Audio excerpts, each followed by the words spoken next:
You ain't hear what the fuck I said? You asked Cut me. his fucking mic. Since he want to be fucking dumb. Now you want. Ladies, please listen to me. Escúchame bien cuando te estoy diciendo eso. You can act tóxica. You can act toxic. You can act crazy. You can go off at the mouth. You can do all that stuff. That's only going to keep an insecure, weak man. Get a man with boundaries. Get a man who has a business. Get a man who's an entrepreneur. Get a man who has standards. He's going to drop you in a heartbeat, especially because you were waiting what? To get to the girlfriend stage or get to the fiance stage to start showing your true colors? That says a lot about you. A lot of girls get too comfortable in those stages and think, oh, I can go off on him. Oh, I can tell him what to do. Oh, I can be controlling. Like I said, let's see how long that lasts. A lot of women don't understand this. Men talk about being their peace all the time. Why? Because they deal with so much other things and they don't want to have a chaotic girlfriend. Do you know you can get your point across without being disrespectful? Do you know you can communicate with your man without degrading him, without screaming at the top of your lungs, without getting in his face? Once that man views you as the same as other women, he's going to drop you like a fly. A lot of men will look at you and think you're precious, think you're sweet, look at you like you're the queen. Don't skew that in his mind, because there's no way you can go back from that. It's the same thing as a man that protects you. Once he scares you and shows you he can't protect you, you can't unsee that, correct? And you always look at him different. It's the same thing with men. Here's another thing that I notice a lot of women don't understand. I say this all the time. I know a lot of women have not had healthy relationships or have had healthy upbringings with their parents or whoever they were raised around. Do you know what I've noticed with the people in my family, especially my grandmother?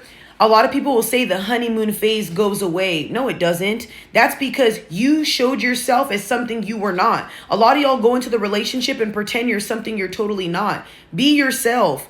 Tell the person your toxic traits.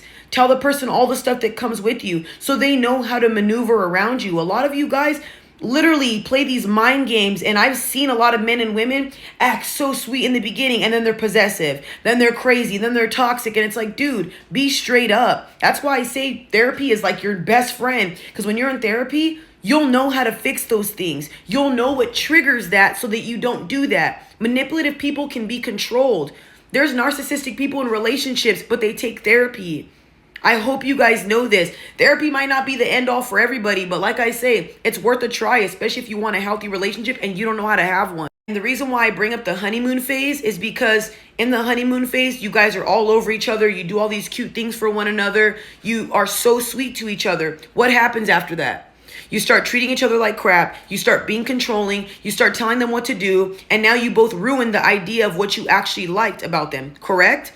So the reason why I say don't do that is because if you want a partner to love you and care about you, how are you going to go about the relationship? Yelling and screaming at him? Do you think that man's going to want to take you out on dates? Do you think that man's going to want to cherish you? Do you think that man's going to even want to be around you?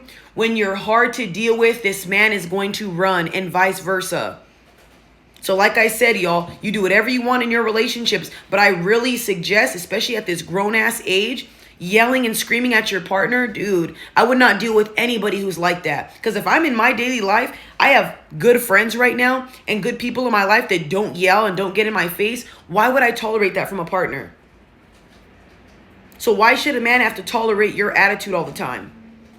When you should learn how to control your emotions, when you should learn how to control your tone. You want these men to talk to you a certain way, and I hear women say it all the time. I want the harsh truth, but say it to me in a way that is sweet.